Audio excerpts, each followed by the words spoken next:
Nang hahanapin pang iba, Kuya Jay Machete sa 3 o'clock habit. Kuya Jay, yours naman.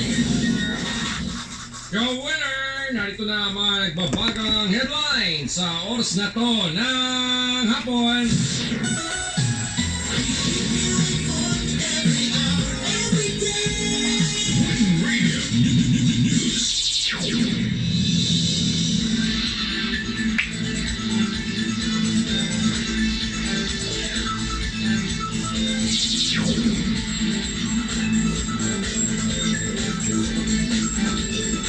Kawin, unahin na natin ha dahil hindi magandang lagay ng panahon. Ito na, unahin na natin ang lagay ng panahon ngayon.